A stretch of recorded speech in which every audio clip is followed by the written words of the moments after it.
And there were some draft rumblings from Stefan Ross. I don't know what the right word is. Let me pull up the tweet here, and when we react to it, Stefan had an article come out saying that he heard Mathieu Darche spoke with Tusks Up, hashtag Tusks Up. So that's Utah Mammoth. Nice. The Mammoth, I'm still not used to that. That's going to take a little bit here.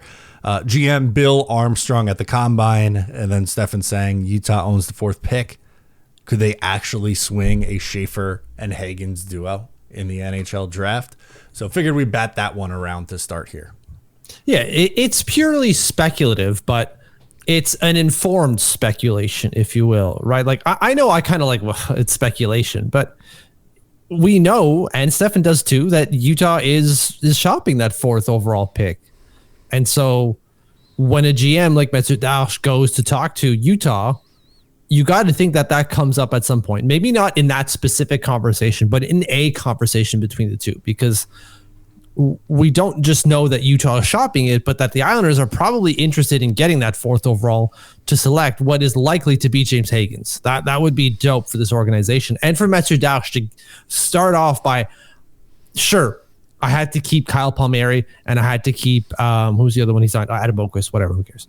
Doesn't matter. I had to keep Kyle Palmieri, but I brought you Matthew Schaefer and James Hagens.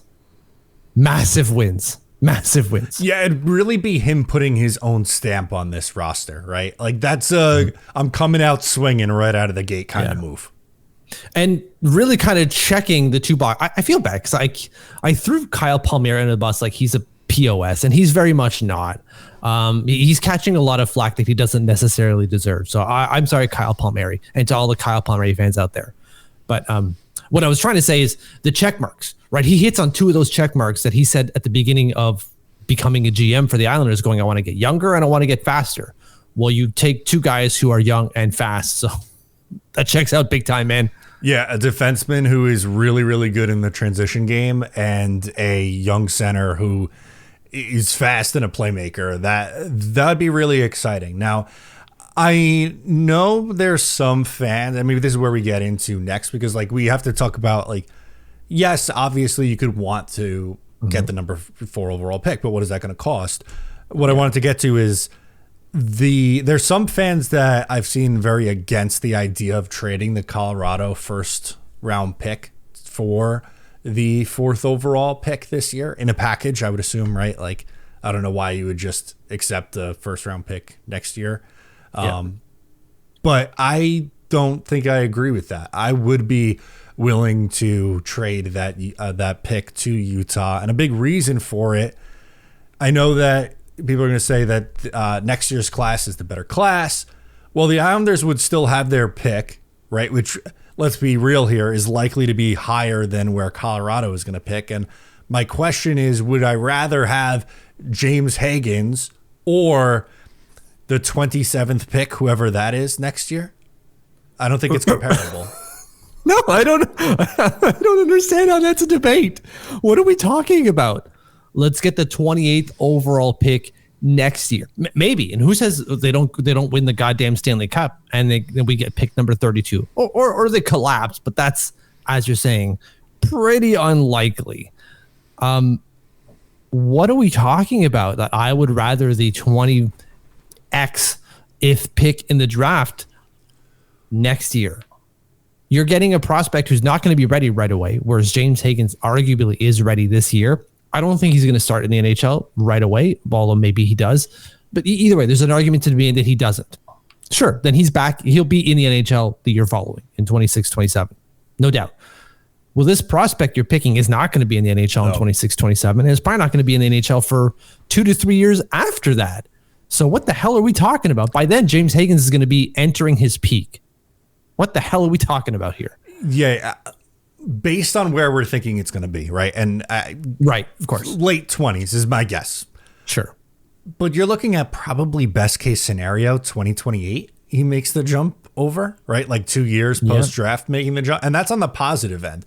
Simon Holmstrom took like 4 years essentially to get there. And we've had other examples, quicker than that and longer than that. And sure, everybody's different, but I don't think someone of James Hagens' caliber is going to be there for you in the mid-20s. And I like the point that you brought up, and it wasn't something that I was thinking of, but it's true.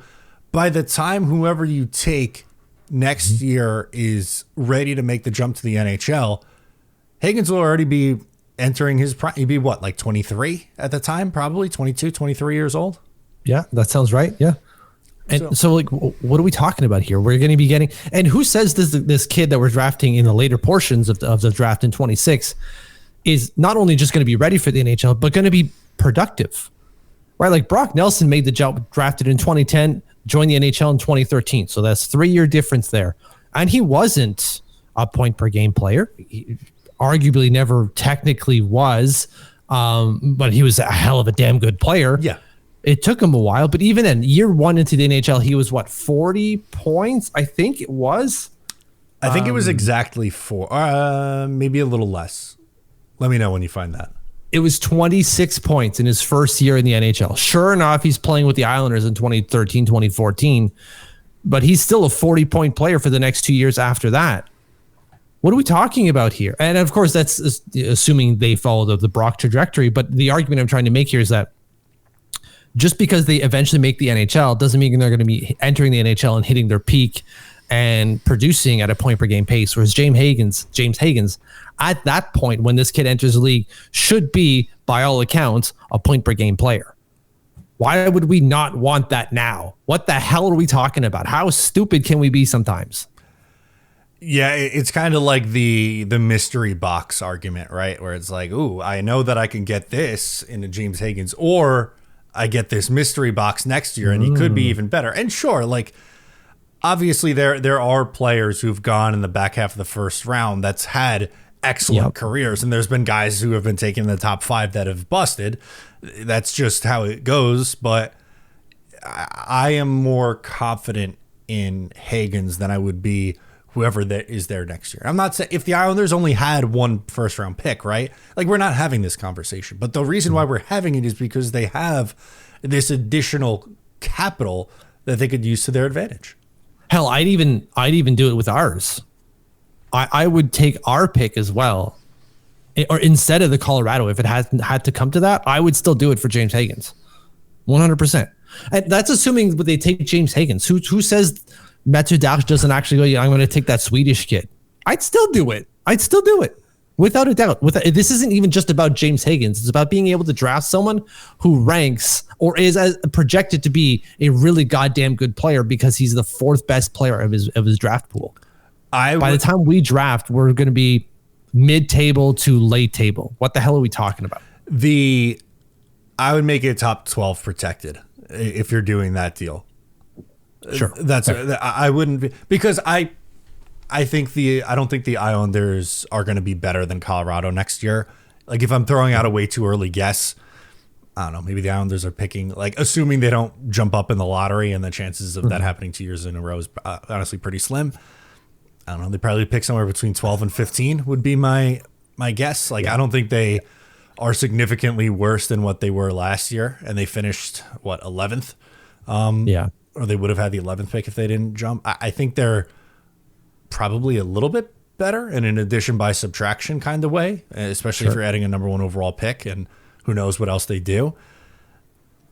Again, it's top 12 protected, sure. If not, and you have to trade, I don't know, the 14th pick, then I'm probably still doing it even at that point too. If you like that, make sure to subscribe to Up the Turnpike on Patreon for more exclusive New York Islanders content.